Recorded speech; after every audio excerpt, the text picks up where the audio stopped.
মই সূৰ্য শইকীয়া এই মুহূৰ্তত এটা ব্ৰেকিং নিউজ লৈ আহিব বিচাৰিছো আপোনালোকৰ বাবে গুৱাহাটী মহানগৰীত যৌনতাৰ যি বেহা সেই বেহাৰ কথা বৰ্তমান সময়ত চৰ্চিত হৈ আছে আৰু তাৰ মাজতে যৌনতাৰ বেহা মেলা অন্যতম অভিযুক্ত ৰিম্পী দাসক ইতিমধ্যে গ্ৰেপ্তাৰ কৰা হৈছে কেইটামান মুহূৰ্তৰ পূৰ্বে বহিৰাজ্যলৈ পলাবলৈ চেষ্টা কৰোঁতে বশিষ্ঠ আৰক্ষীয়ে হাতীগাঁৱৰ পৰা গ্ৰেপ্তাৰ কৰিছে ৰিম্পী দাস নামৰ যুৱতীগৰাকীক যিগৰাকী যুৱতীৰ এটা ফোন কল ভাইৰেল হৈ পৰিছিল যুৱতীগৰাকীয়ে ৬০০০ টকাৰ বিনিময়ত কেনেকৈ যুৱতীৰ শৰীৰৰ দৰদাম কৰা যেটো ফোন ৰেকৰ্ডিং সেই ৰেকৰ্ডিংটো ভাইৰেল হৈ যোৱাৰ পিছত আৰক্ষীয়ে ভিন্ন প্ৰান্তত অভিযান চলাইছিল যোৱাকালি নিশাৰ ভাগতো হাতীগাঁৱত অভিযান চলাইছিল সিজুবাৰীত অভিযান চলাইছিল ৬ গৰাকীকৈ যুৱতী মহিলাক আটক কৰিছিল আৰু তাৰ পাছত যিগৰাকী মূল অভিযুক্ত জয়ানগৰৰ যিটো ঘটনা যৌনতাৰ যিখন বজাৰৰ ঘটনা ঘটিছিল বাপ্তিজ হাউচত যিটো ঘটনা সংঘটিত হৈছিল আৰু তেতিয়াই এই যুৱতীগৰাকী গহপুৰত আত্মগোপন কৰি আছিল গহপুৰত আত্মগোপন কৰি থকাৰ পাছত বহিৰাজ্যলৈ যোৱাৰ পৰিকল্পনা কৰিছিল ৰিম্পী দাস নামৰ যুৱতীগৰাকী আৰু অৱশেষত ৬০০০ টকাৰ বিনিময়ত শৰীৰ বিক্ৰী কৰা ৰিম্পী দাসক গ্ৰেপ্তাৰ কৰিবলৈ সক্ষম হৈছে আৰক্ষীয়ে আমি প্ৰথমে ফুল প্লেট গ্ৰাফিক্সৰ জৰিয়তে লৈ আহিব বিচাৰিছো এই মুহূৰ্তৰ এটা ব্ৰেকিং নিউজ আমি জনাইছো এই মুহূৰ্তৰ এটা ব্ৰেকিং নিউজ ৬০০০ টকীয়া যুৱতী ৬০০০ টকীয়া ৰিম্পী দাসক গ্ৰেপ্তাৰ কৰা হৈছে যৌনতাৰ বেহা বেপাৰৰ অন্যতম অভিযুক্ত ৰিম্পী দাসক গ্ৰেপ্তাৰ কৰা হৈছে ৰিম্পী দাস আছিল মূল অভিযুক্ত গহপুৰত আত্মগোপন কৰি আছিল ৰিম্পীয়ে গহপুৰত লুকাই আছিল ৰিম্পী দাস নামৰ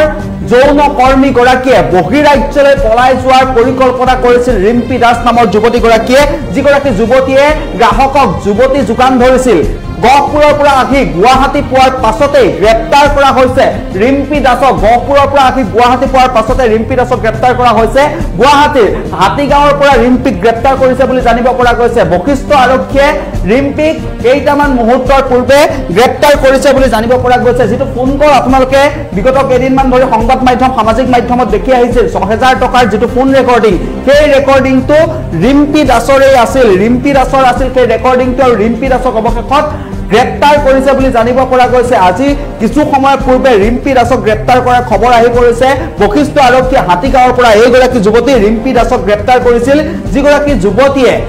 যুৱতী মহিলা যোগান ধৰিছিল গ্ৰাহকৰ শৰীৰৰ ক্ষুধা নিবাৰণ কৰিবৰ বাবে নিজৰ শৰীৰ বিক্ৰী কৰিছিল ৫০০ৰ পৰা ৬০০০ টকা পৰ্যন্ত তেওঁলোকৰ শৰীৰৰ দৰদাম হৈছিল আৰু এগৰাকী যৌন কৰ্মী বুলি ক'ব লাগিব এইগৰাকী যুৱতী ৰিম্পী দাস যিয়ে অন্যান্য যুৱতী আৰু মহিলা লগত লৈ এটা গেষ্ট হাউচৰ ভিতৰত কেনেকৈ যৌনতাৰ বেহা চলাইছিল যোৱাকালিৰ দিনটোত হাতীগাঁৱতো নিকাৰ ভাগত বিভিন্ন প্ৰান্তত আৰক্ষীয়ে অভিযান চলাইছিল ৬ গৰাকীকৈ যুৱতী মহিলাক আটক কৰিছিল আৰু তাৰ পূৰ্বে গণেশগুৰি বেলতলা সাৰ্ভে ইত্যাদি প্ৰান্তত অভিযান চলাইছিল আৰু তাৰ পাছতে কেইবাগৰাকী যুৱতী মহিলাক আটক কৰিবলৈ সক্ষম হৈছিল কিন্তু যিগৰাকী মূল অভিযুক্ত বুলি কোৱা হৈ আছিল ৰিম্পী দাস আত্মগোপন কৰি আছিল গহপুৰত আৰু গহপুৰত আত্মগোপন কৰি থকাৰ পাছত বহিৰাজ্যলৈ পলাই যোৱাৰ পৰিকল্পনা কৰিছিল ৰিম্পীয়ে আৰু ৰিম্পীৰ গ্ৰেপ্তাৰৰ পাছতে এতিয়া আন যিসমূহ যুৱক যুৱতী আছে বা এই যিটো গ্যাং আছে তেওঁলোকৰ যিটো সেক্স ৰেকেট আছে সেই ৰেকেটটোৰ আৰত আৰু কোন কোন বিষয়ববীয়া জড়িত হৈ আছে কোন কোন লোক জড়িত হৈ আছে জানিব পৰা মতে একাংশ ৰাজনীতিবিদ ইয়াত সোমাই আছে একাংশ সাংবাদিক ইয়াত সোমাই আছে বুলি ভিন্নজন লোকে মন্তব্য কৰিছে আৰু ৰিম্পী দাসক গ্ৰেপ্তাৰ কৰাৰ পাছতে হয়তো পোহৰলৈ আহিব যে এই যি সমগ্ৰ যিটো সেক্স ৰেকেট গুৱাহাটীৰ বিভিন্ন প্ৰান্তত চলি আছে এই সেক্স ৰেকেটৰ আৰত ৰিম্পী দাসৰ সৈতে আৰু কোন কোন আছে ৰিম্পী দাসে লুকাই আছিল ৰিম্পী দাসে আত্মগোপন কৰি আছিল গহপুৰত আত্মগোপন কৰি আছিল আৰু ৬০০০ টকাৰ বিনিময়ত এজন যুৱকৰ সৈতে এটা ফোন কল ভাইৰেল হৈ পৰিছিল বিগত কেইটামান দিনৰ পৰা আৰু তাৰ পাছত এগৰাকী মহিলাৰ এটা ফোন কল ভাইৰেল হৈছিল যিগৰাকী মহিলাই শকত ছোৱালীৰ বিনিময়ত ২০০০০ টকা বিচাৰিছিল আৰু তাৰ পাছত এইগৰাকী ৰিম্পী দাসে এই সমগ্ৰ ঘটনাবোৰৰ মাজতে গহপুৰত আত্মগোপন কৰি বহিৰাজ্যলৈ পলাই যাবলৈ পৰিকল্পনা কৰি আছিল বুলি জানিব পৰা গৈছে আৰু গহপুৰৰ পৰা গুৱাহাটী আহি পোৱাৰ পাছতে ৰিম্পী দাস নামৰ এইগৰাকী যুৱতীক গ্ৰেপ্তাৰ কৰিছে বুলি জানিব পৰা গৈছে বশিষ্ঠ আৰক্ষীয়ে ইতিমধ্যে এইগৰাকী যুৱতীক হাতীগাঁৱৰ পৰা গ্ৰেপ্তাৰ কৰিছে আৰু এই যুৱতীগৰাকীয়ে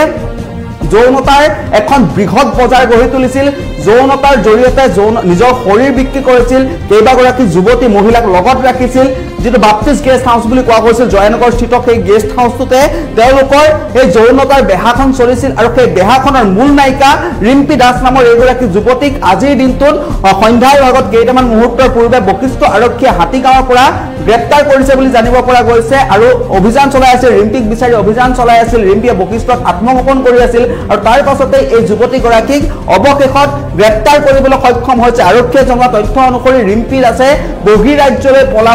পলাই যাবলৈ বহিৰাজ্যলৈ যাবলৈ পৰিকল্পনা কৰি আছিল যা যোগাৰ কৰি আছিল আৰু গহপুৰৰ পৰা গুৱাহাটী আহিছিল হয়তো গুৱাহাটী অহাৰ পাছতেই তেওঁলোকে ৰিম্পী দাস নামৰ যুৱতীগৰাকীয়ে গুৱাহাটী বিমানবন্দৰৰ পৰা হয়তো অন্যান্য ৰাজ্যলৈ যাবলৈ পৰিকল্পনা কৰি আহিছিল কিন্তু আৰক্ষী অভিযান তীব্ৰত আছিল আৰু আৰক্ষীৰ অভিযানৰ অন্তত ৰিম্পী দাস নামৰ এগৰাকী যৌনকৰ্মী বা ৰিম্পী দাস নামৰ এগৰাকী যুৱতী মহিলা যোগান ধৰা এগৰাকী যুৱতী আৰু এই যুৱতীগৰাকীক ইতিমধ্যে আৰক্ষীয়ে গ্ৰেপ্তাৰ কৰিবলৈ সক্ষম হৈছে যেটো ফোন কল ভাইৰাল হৈ পৰিছিল 6000 টকীয়া ফোন কল সেই ফোন কলটো ভাইৰাল হৈ পৰাৰ পাছতে গুৱাহাটী মহানগৰীৰ অলিয়ে গলিয়ে আৰক্ষী অভিযান আৰম্ভ কৰিছে বিভিন্ন প্ৰান্তত কেইবাটাও প্ৰান্তত অভিযান চলাইছে আৰু সেই অভিযানৰ অন্তত কেইবাগৰাকী যুৱতী মহিলা পুৰুষ যুৱকক গ্ৰেপ্তাৰ বা আটক কৰিবলৈ সক্ষম হৈছে আৰু তাৰ মাজৰে ৰিম্পী দাস নামৰ এগৰাকী মূল নায়িকা মূল অভিযুক্ত আৰু ৰিম্পী দাস নামৰ এই যুৱতীগৰাকীক আজিৰ দিনটোত কেইটামান মুহূৰ্তৰ পূৰ্বে গুৱাহাটী মহানগৰীৰ হাতীগাঁৱৰ পৰা গ্ৰেপ্তাৰ কৰিবলৈ সক্ষম হৈছে বশিষ্ঠ আৰক্ষী